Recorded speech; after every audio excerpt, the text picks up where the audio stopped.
Show में साथ देने का शुक्रिया। अमेरिकी प्रेसिडेंट डोनाल्ड ट्रंप का जिक्र खैर जारी रहेगा। बिल्कुल, अब तो जारी रहेगा, हर जगह पे पहुंच गया। तहलका मचाया है उन्होंने, तहलका। लेकिन कहीं वो जाके दोस्ती के शादियाने बजा रहे हैं, डेढ़ घंटा किसी से बात कर रहे हैं। और आयशा, हाँ, नेटो वालों को बताया तक नहीं कि मैं बात करने लगा हूँ, कि मैं डिस्कस कर लूँ कि क्या बात करनी है कि नहीं। कहा जाओ जाओ, मैं आप पे कल करांगा और मैं दोनों की दसना है। उनको लूप में लिया ही नहीं। यूक्रेनियन प्रेसिडेंट को बताया, पागल हो गए। उन्होंने यार की करता जो कि रूस से, वो हम समझ रहे रूस नेटो इन्वेड करने लगा यूरोप को, और वो ग्रेट एक्सपेंशनिस्ट, और ये जाके रूस के साथ अलग बातें पिंगे बढ़ा रहे हैं। अच्छा, उधर 1.5 घंटा बात की और उसके बाद यूक्रेनियन प्रेसिडेंट ने 10 मिनट में बता दिया कि हमने उधर ये बात की है। और उसके बाद जो जाके इन्होंने उधर नेटो के साथ किया, जिसके बाद यूरोपीय लीडर्स बड़े खौफ हैं। वो सेक्रेटरी साहब चले गए ना, डिफेंस सेक्रेटरी। तो इसका मतलब है कि नेटो अपने खात्मे की तरफ बढ़ रहा है और डोनाल्ड ट्रंप उसका खात्मा करेंगे। देखिए, नेटो को दो तरफ से खतरा है। एक तो डोनाल्ड ट्रंप की तरफ से खतरा है, दूसरा एक और भी खतरा है जो कि जिसकी तरफ मैं तवज्जो दिलाना चाहता हूँ कि मेरा ख्याल है कि यूरोपियन यूनियन जो है ना, ये नहीं रहेगी। यूरोपियन यूनियन जो है ये नहीं रहेगी। अगले 4-5 साल के अंदर अंदर इसके अंदर बहुत से क्रैक्स आने शुरू हो गए हैं। और ये जो नेटो के साथ जो अमेरिका करने जा रहा है, जिसमें अमेरिका ये कह रहा है कि आप लोग अपने पैसे बढ़ाएं।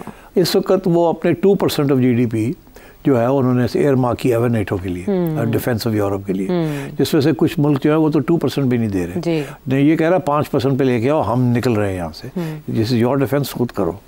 तो ये तो नहीं कर सकते, ये तो मारे जाएंगे, इनके पास तो पैसे ही नहीं है। NATO is bankrupt, most countries in NATO are in a bad way. और तो अब ये कैसे करेंगे? यूके जो है वो तो ये सारा जो नया वहाँ लेबर गवर्नमेंट आई है उनके, वो तो सोशल वेलफेयर के प्रोजेक्ट की तरफ जाएंगे। और वो क्या डबल करो आपने, डबल से भी ज़्यादा ट्रिपल करो। कहाँ से करेंगे ये? इसी तरीके से जर्मनी, इसी तरीके के साथ बाकी countries, Netherlands and so on and so forth. तो ये तो अच्छा खासा इशू बन जाएगा। वो कैसे अपने डिफेंस एक्सपेंडिचर्स बढ़ाएंगे और नेटो के अंदर दरार पड़ेगी, पहली बात। दूसरी ये कि उसने ये कह दिया कि मैं रूस के साथ मुकबका करने जा रहा हूँ। और मुकबका तो सब चाहते हैं हो जाए, अमन आ जाए, मगर नेटो की अभी तक पॉलिसी रही है यूरोपियन की कि वो यूक्रेन को नेटो का मेंबर बनाना है ताकि रूस के बॉर्डर के ऊपर नेटो आ जाए।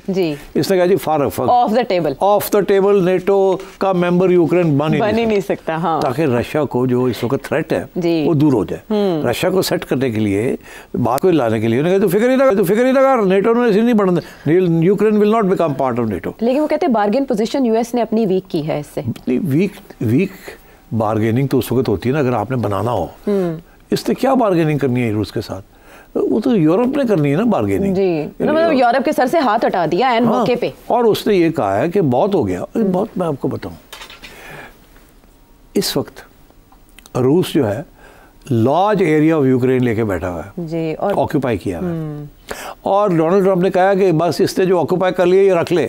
2014 से पहले वाली पोजीशन पे आप नहीं जा सकते, अल्लाह हाफिज, बस इत्थे ही है। हाँ जी, 2014 जो इलाके ले सन, हाँ जी, और रूस के पार्ट ऑफ रशिया। आप यूक्रेन पीछे हटो, खत्म। और अगर अमेरिका सप्लाईज बंद कर देता है तो यूक्रेन गया। सप्लाईज भी बंद करने का ऐलान कि ट्रूप्स भी नहीं भेजेंगे हम। और नेटो दे नहीं सकता क्योंकि नेटो सारा अमेरिका ही है, ना फौज, ना पैसा, ना हथियार। तो अब वो यूक्रेन वाले तो है, by the way this is a बड़ी स्ट्रॉन्ग स्टैंडिंग आर्मी है यूक्रेन की। It is one of the finest आर्मीज in Europe. अब वो आर्मी को अगर आपको उसके हथियार बंद हो गए, उसकी रोटी पानी बंद हो गया, तो वो तो फारग है। जो बाइडेन यही तो कर रहे थे कि वो स्ट्रेंथ दे रहे थे, ना यूरोपियंस को, फंड्स दे रहे थे, इससे तो बंद कर दिया। तो अब ये एक तो उसने ये कह दिया कि जी नेटो का हिस्सा नहीं बनेगा वो जी, ठीक। और वेपन्स भी नहीं और ट्रूप्स भी नहीं, अमेरिकन हम ना वेपन्स देंगे ना ट्रूप्स देंगे। और जो शेयर होगा अमेरिकन पार्टिसिपेशन का वो फेयर होगा। और हाँ, मतलब है कि फेयर से मतलब ये है कि जितना आप देंगे उतना हम देंगे। आप बढ़ाएं अपना, तो हम तो बहुत दे रहे हैं, हम कम करेंगे, आप बढ़ाएं। अगर आप 2% दे रहे हैं तो हम भी, अगर आप 10 बिलियन दे रहे हैं या 20 बिलियन दे रहे हैं या 100 बिलियन दे रहे हैं, हम भी उतने। तो ऐसे it is going to create havoc NATO के अंदर and between the NATO countries. इसलिए मैं समझता हूँ कि डोनाल्ड ट्रंप ने शेकअप कर दिया। और अगर कुछ चीज़ रह गई थी, अगर कोई चीज़ रह गई थी, अब उसने जो नया अनाउंसमेंट कर दी कि कहता है ये तो मैं शुरू कर रहा हूँ, जंग बंद कर रहा हूँ वहाँ यूक्रेन के, रूस को दे रहा हूँ जो वो मांग रहा है, ठीक है, मैं डील कर रहा हूँ, नेटो रहेगा और आप लोग चलाएं उसको, नहीं तो ना सही, अपनी जिम्मेदारी खुद लें, अमेरिका आपका ठेका। और मैं आपको गारंटी देता हूँ कि रूस जो है आगे नहीं आएगा, उसको जो चाहिए हम दे रहे हैं उसको, खत्म हुई बात। ठीक। अच्छा, दूसरी, क्योंकि देखिए परसेप्शन में फ़र्क है।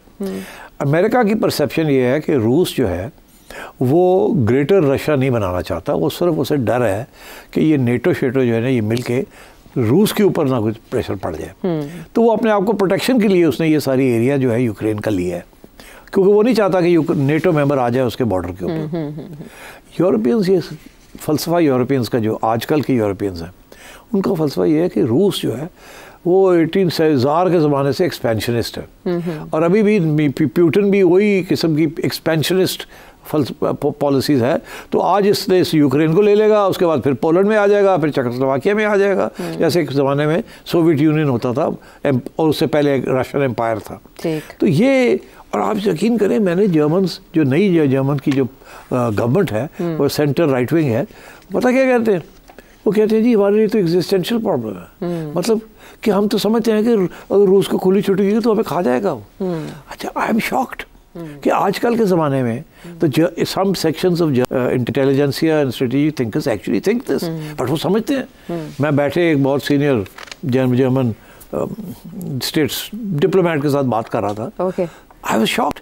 वो कहता है it's an existential threat for us. And हम यहाँ समझते हैं it's nothing to do with existentialism. But वो ये समझते हैं.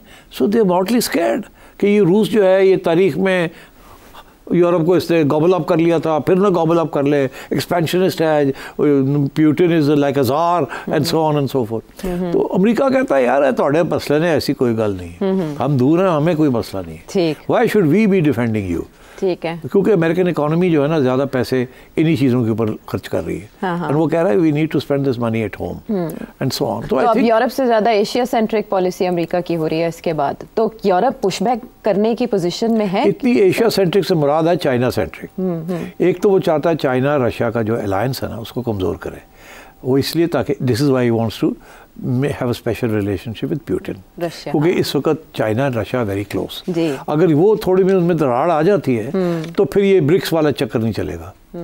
अभी तो वो इकट्ठे हैं ना ब्रिक्स के अंदर, और वो इकट्ठी करेंसी के ऊपर डॉलर की अटैक अमेरिका को टक्कर दे रहे हैं। तो जैसे ही उसने रूस के साथ कोई डील शील्स कर ली तो रूस थोड़ा सा पीछे हट जाएगा। अच्छा। तो वो फिर चाइना के ऊपर फोकस कर सकेगा, which is what he wants to do. उसे इस बात का एहसास है कि द नेक्स्ट ग्लोबल पावर, क्या already the biggest global power, now the real global power is China.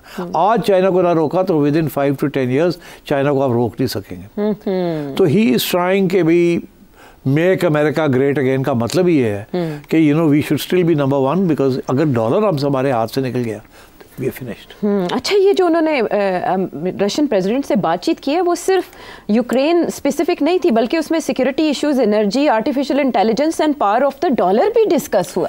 Absolutely. तो क्या ये उस कैंप में जाते जाते रशिया को अपने साथ दोस्ताना ताल्लुकात की तरफ ले आएंगे? नहीं, कोशिश करेगा कि वो जो अलायंस है इस वक्त अगेंस्ट अमेरिका, रशिया का और चाइना का, वो उसको तोड़ने की कोशिश करेगा। Okay. And this is why he is making this first overture कि अमन विद और प्यूटिन को, कि मैं तो ट्रस्ट करता हूँ। और 1.5 घंटे की बात की प्यूटिन के साथ, और सुने अगली बात जो उसने की है क्या? और वो कह रहा है अभी नहीं, मगर ये मैं करूँगा जैसे ही मैं ये सारा इजराइल और सऊदी अरेबिया ये सारा सॉर्ट आउट कर लूँ ना यूक्रेन को और ये गजा को, उसके बाद मेरा अगला जो है, और मेरा ख्याल है वो 3 महीने के अंदर अंदर शुरू हो जाएगा ये बात करनी। उसने इशारा कर दिया, कहता मैंने तो एक समिट करनी है अमेरिका, रशिया और चाइना, और उससे मैंने ये कहना है, 2 बातें कहनी है कि ये आपने जो न्यूक्लियर हथियार रखे हुए हैं, आपने भी और मैंने भी, इसको तो आधा करें पहले। अच्छा। हमें क्या ज़रूरत है न्यूक्लियर वॉर? हमें तो 10 के साथ एक दूसरे को तबाह कर सकते। तो ये सारी न्यूक्लियर आर्सेनल जो है इसको आधा करो। इस रेस को वो ख़त्म करने की तरफ जा रहे हैं। This is very major development. अगर ये ऐसी कोई चीज़ हो जाती है, ये तो काफ़ी अरसे से ये आर्म्स कंट्रोल और ये डिसआर्मामेंट और इस किस्म की बातें हो रही है, बट ये इसका ये कहना कि I will do that, it's a very major policy shift from the American point of view. तो अगर ये उस तरफ ले गया कि चाइना भी कम करे, ये भी कम करे, हम भी कम करें, तो then you are into a new ball game for the global order. तो फिर ये है कि it will not be America as the global leader, वो शायद मेरा ख्याल है ये डिस्ट्रीब्यूशन हो जाएगी विद इन 3 ग्लोबल लीडर्स। और नेटो वैसे ही फारग हो रहा है, तो EU वैसे ही फारग हो रही है, EU ने तो रहना कोई नहीं। ठीक है, अमेरिका की छतरी के बगैर यानी ये सब बेकार है। और सो इसलिए I think Donald Trump is shaking it up.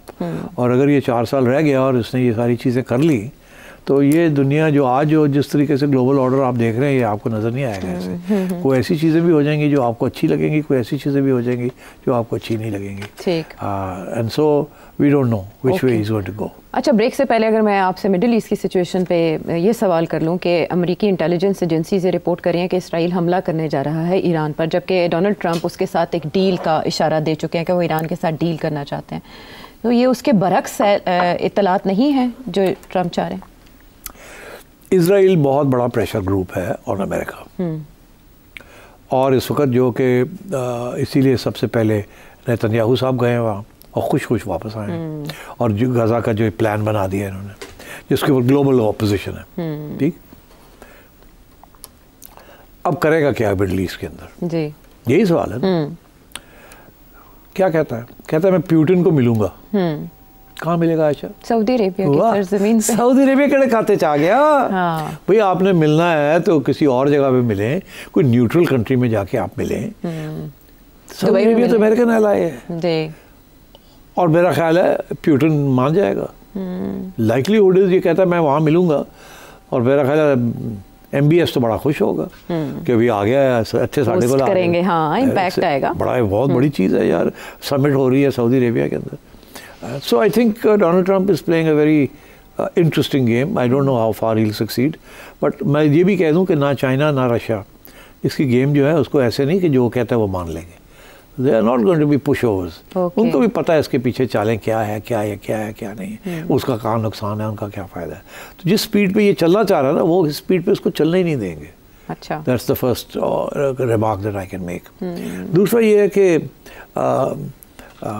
But Russia एक चीज़ ज़रूर, रशिया फ़ौरन यूक्रेन के अंदर it will want to end the war in Ukraine. Okay, और जैसे ही उसको वो अपनी टेरिटरीज मिल जाती है और नेटो की एश्योरेंस हो जाती है कि नेटो का नहीं मैं, और उसके साथ ये जो ज़ेलेंस्की साहब हैं ये फारग हैं, वो नहीं रह सकेंगे फिर। He is a war president, and if the war ends Zelensky will be फारग्ड।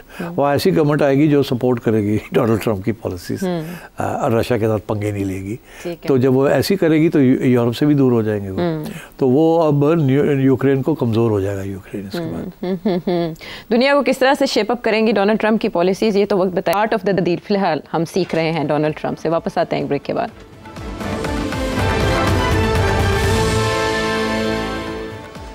Welcome back to the show. Viewers के क्वेश्चंस की तरफ जाने से पहले ईरान से मुंसलिक जो सवाल आपके सामने रखा था जी।